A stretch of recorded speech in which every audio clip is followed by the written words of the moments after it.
Hello and welcome to MKG Biotech Club. From today's onward, we are going to start with a new series. And इस series में हम क्या करने वाले हैं? We are starting with the topic genetics. I think genetics is a very important topic for many exams like your CSIR NET exam, GATE exam, DBT JRF और भी बहुत सारे एग्जाम है ARS, ठीक है? तो सब में जेनेटिक्स आपका एक ऐसा टॉपिक है जिससे मैक्सिमम क्वेश्चंस आने के चांसेस होते हैं. तो अब जो हम सीरीज स्टार्ट कर रहे हैं this is start with the genetics और यहाँ हम पूरी जेनेटिक्स होल जेनेटिक्स कवर करने वाले हैं. जो लेक्चर्स होंगे मेरे वो सीरीज में होंगे. पहले हम थ्योरी पार्ट डिस्कस करेंगे, देन जो प्रीवियस ईयर में क्वेश्चंस आए हुए हैं कई सारे एग्जाम्स में, कॉम्पिटिटिव एग्जाम्स में, उन सारे क्वेश्चंस को भी हम डिस्कस करते चलेंगे साथ के साथ. ठीक है, तो अगर आप न्यू है मेरे चैनल में तो please subscribe the channel so that you will get the notification when ever I upload any new video. And start with genetics. So starting with introduction of genetics. So basically genetics होती क्या है? As the name suggests, genetics is the study of how living organisms receive common traits from previous generation. You can also say that those characters which are transmitted from parents to offspring. मतलब हमारे parents से हम में जो characters आ रहे हैं, these are उनकी सबकी study करना, this is genetics. So basically जो characters होते हैं, it's of two type. The first one is hereditary characters and second is variations. Hereditary means होता है those characters which are transmitted from one generation, like I have two eyes, one nose. These are same with in my parents also. ठीक है, तो ये characters कैसे transfer हो रहे हैं. But overall मैं बिल्कुल different टू मेरी मदर से, so there might be some chances of variation as well. ठीक है, जिसकी वजह से हम अलग अलग इंडिविजुअल्स हैं. ठीक है, तो जेनेटिक्स में बेसिकली हम दोनों की स्टडी करते हैं, hereditary as well as the variation part.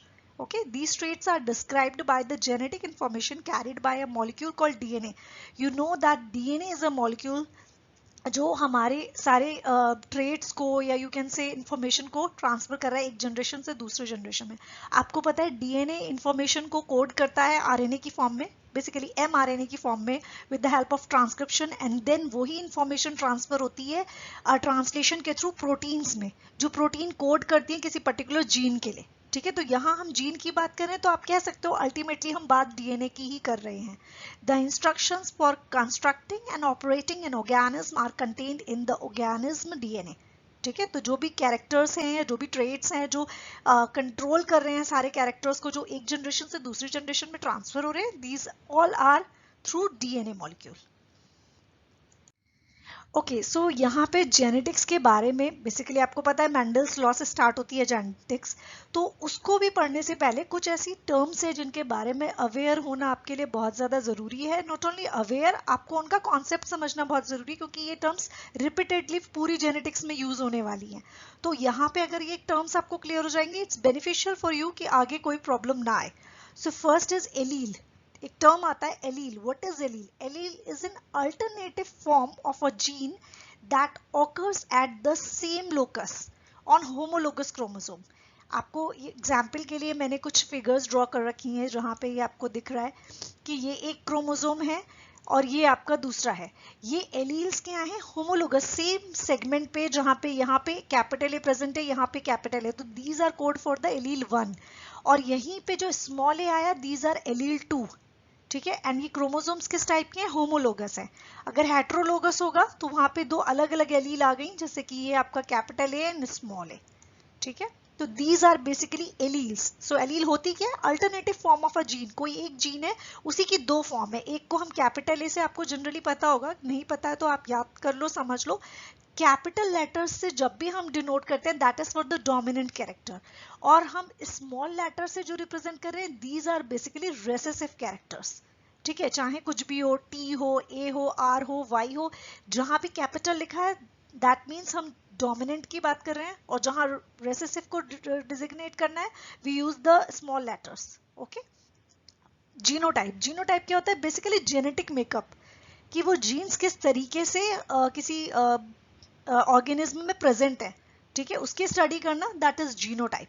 तो जीनोटाइप जनरली दो टाइप में होता है आपके, होमोलोगस कंडीशन शो कर रहा है या होमोजाइगस शो कर रहा है या हेट्रोजाइगस। होमोजाइगस का मतलब होता है कि दोनों सेम पेयर को शो कर रहे हैं, जैसे कैपिटल ए और स्मॉल ए। अगर इस टाइप की कंडीशन है कि एक ही एलील की दो पेयर्स हैं तो वो होमोजाइगस कंडीशन को शो करते हैं। और जब दो डिफरेंट होते हैं, मतलब एक कैपिटल एक स्मॉल, दैट मीन्स एक डोमिनेंट एक recessive, that is heterozygous condition. Okay, now phenotype क्या होता है? इट इज द फिजिकल और chemical expression of an organism gene, मतलब जो जीन्स कोड कर रही है किसी पर्टिकुलर ऑर्गेनिज्म को, वो जीन किस तरीके से फिनोटिपिकली, मतलब जो हम इंडिविजुअली देख सकते हैं। जैसे कि अगर हम बात करें किसी फ्लावर की, तो हम फ्लावर का शेप देख सकते हैं, हम उसका कलर ऑब्जर्व कर सकते हैं, उसकी पैटल्स जो हैं वो किस शेप की हैं, कितनी है, 5 है 7 है, ये सब काउंट कर सकते हैं। तो दीज आर फिनोटाइप, बेसिकली वो कैरेक्टर्स जो कि फिजिकली हम विजिबल है हमें, ठीक है। So this is phenotype.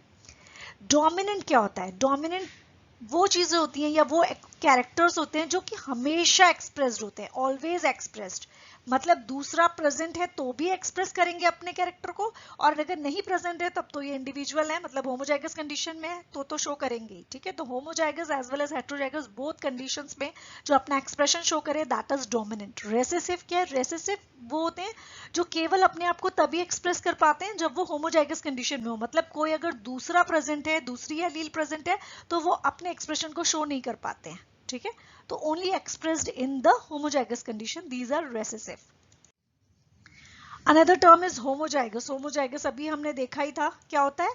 Same pair जो है एलील के प्रेजेंट है अगर, तो वो होते हैं जैसे कि capital A and small A, a pair of identical alleles, ठीक है। यहाँ पे आइडेंटिकल वर्ड यूज किया है बिकॉज दोनों कैसी हैं? सेम है, ठीक है। हेट्रोजाइगस जहां पे नॉन आइडेंटिकल होंगे, जैसे कि एग्जांपल के लिए capital A and small A. Okay, monohybrid cross क्या होता है? जब हम किसी एक कैरेक्टर को लेके क्रॉस करवाते हैं, जैसे कि मैंने बोला फ्लावर की शेप या फ्लावर का कलर या किसी ट्री की हाइट, ठीक है। मैं किसी एक एलील को ले रही हूँ जो कि एक कैरेक्टर के लिए या एक किसी कैरेक्टर पे फोकस करती है, ठीक है। तो उस टाइप का क्रॉस जो होता है, दैट इज मोनोहाइब्रिड क्रॉस, जो जनरली मैंडल ने यूज किया था in his law of segregation, जिसके बारे में हम डिटेल में पढ़ने वाले हैं आगे चल के। एंड डाई हाइब्रिड क्रॉस, जहां पे हम दो कैरेक्टर्स को एक साथ लेके चलते हैं। सपोज मैंने देखा कि फ्लावर का कलर भी ले लिया और साथ में सीड का शेप ले लिया, या फ्लावर का कलर और फ्लावर की पोजीशन, जो फ्लावर की पोजीशन होती है किसी प्लांट में, एक्सेल और टर्मिनल, ठीक है, तो वो भी ले ली। तो अगर मैं दो कैरेक्टर्स को लेके क्रॉस करवा रही हूँ किसी ऑर्गेनिज्म में, तो वो हो गया dihybrid cross. Okay, now another important term is back cross and the test cross. These are really important terms. ये आगे एग्जाम में भी बहुत ज्यादा क्वेश्चंस आते हैं इसमें से। Back cross, as the name suggest, back हो रहा है, दैट मीन्स उल्टी प्रोसेस हो रही है। यहाँ पे क्या हो रहा है कि जो क्रॉसेस हुए थे F1 जनरेशन में, पहली चीज तो यहाँ पे ये डिटेल में हम पढ़ेंगे मैंडल्स लॉ में, बट मैं आपको यहाँ पे थोड़ा सा एक्सप्लेन इसलिए कर रही हूँ क्योंकि हमने यहाँ पे होमोजाइगस, हेट्रोजाइगस, जीनोटाइप, फिनोटाइप के बारे में देखा है, तो ये चीजें आप यहाँ पे भी समझ लो और वहां मैंडल्स लॉ के टाइम भी आपको एक्सप्लेन करूंगी। The cross of an F1 hybrid to one of the homozygous parent, जब हम किसी भी दो ऑर्गेनिज्म में क्रॉस कराते हैं, जो भी रिजल्ट आता है, this is the F1 generation, ठीक है। उस F1 जनरेशन को उसी के पेरेंट से अगर हम क्रॉस कराते हैं अगेन, तो वो बैक क्रॉस है, ठीक है। वो पेरेंट कोई भी हो सकता है, डोमिनेंट भी हो सकता है, रेसेसिव भी हो सकता है, बस कंडीशन ये होनी चाहिए कि पेरेंट होमोजाइगस कंडीशन शो कर रहा हो, ठीक है। This is back cross. And test cross is really important from many exam point of view. Why? Because test cross हमें हेल्प करता है ये बताने में कि जो पेरेंट था वो पेरेंट कौन सी कंडीशन शो कर रहा था। फॉर एग्जाम्पल, अगर मैंने बोला कोई प्लांट टॉल है जो मुझे विजिबल है, अभी दिख रहा है, ठीक है, लेकिन वो टॉल प्लांट दोनों कंडीशन शो कर सकता है कि वो होमोजाइगस कंडीशन होगी तब भी टॉल ही दिखेगा, और अगर हेट्रोजाइगस कंडीशन होगी तब भी टॉल दिखेगा, क्योंकि जो रेसेसिव एलील है वो अपना एक्सप्रेशन शो कर ही नहीं पाएगी उस टाइम पे, ठीक है। तो हमें ये नहीं पता कि जो टॉल प्लांट हमें दिख रहा है सामने वो कौन सी कंडीशन शो कर रहा है। तो उसके लिए उसको फाइंड आउट करने का सबसे अच्छा तरीका ये है कि हम उसके रेसेसिव पेरेंट के संग उसको क्रॉस करा दें। तो अगर रेसेसिव पेरेंट के संग क्रॉस कराने के बाद भी जो ऑफस्प्रिंग्स आ रहे हैं वो सारे के सारे टॉल आ रहे हैं, दैट मीन कि वो जो प्लांट मुझे अभी विजिबल था, दैट इज होमोजाइगस डोमिनेंट, ठीक है। ये मैंने केस बना के आपको दिखाया है, केस 1 एंड केस 2। अगर रेसेसिव पेरेंट के संग क्रॉस कराने पे हमें सारे के सारे डोमिनेंट मिल रहे हैं, इसका मतलब कि वो जो था, जिस प्लांट को हमने पिकअप किया था, दैट इज होमोजाइगस डोमिनेंट। और अगर हमें कुछ मिल रहे हैं टॉल और कुछ मिल रहे हैं डॉर्फ, मतलब 50% 50% डिवाइड हो रहा है, दैट मीन्स ये जो प्लांट हमारे सामने है ये हेट्रोजाइगस कंडीशन को शो कर रहा है। अब ये यूजफुल क्यों होता है? ये यूजफुल इसलिए होता है, जैसे मान लो मुझे प्लांटिंग करनी है, मुझे बहुत सारे प्लांट्स लगाने हैं, और ये जो टॉल प्लांट है इसमें ज्यादा फ्रूट्स आते हैं और जो शॉर्ट प्लांट है इनमें फ्रूट्स आते ही नहीं है, ठीक है, तो ये मेरे लिए यूजलेस है। अब मैं जो ग्रो करना चाहूंगी, मैं चाहूंगी कि जो भी प्लांट्स मैं अपने पर्टिकुलर एरिया में उगाऊं वो सारे के सारे टॉल हों, ठीक है, या डोमिनेंट हो बेसिकली।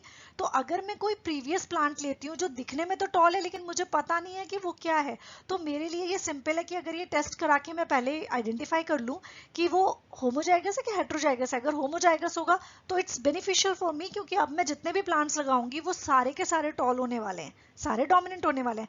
बट अगर वो हेट्रोजाइगस कंडीशन शो कर रहा होगा तो आधे टॉल होंगे आधे डॉर्फ होंगे, मतलब मैंने जितना भी एफर्ट लगाया, अपना टाइम लगाया, मनी लगाई, वो सब आधे का ही मुझे रिजल्ट मिलने वाला है, आधा तो वेस्ट ही होने वाला है, ठीक है। तो ये बहुत ज़्यादा बेनिफिशियल है फ्यूचर के लिए, हमें जो भी आगे के स्टेप्स लेने होते हैं तो हम यहाँ पे चेक करके देख सकते हैं, ठीक है। तो I think this is about the terminology of the genetics, और you can say the introduction of genetics. इसके बाद नेक्स्ट वीडियो में हम डिस्कस करेंगे मैंडल्स लॉ के बारे में, ठीक है।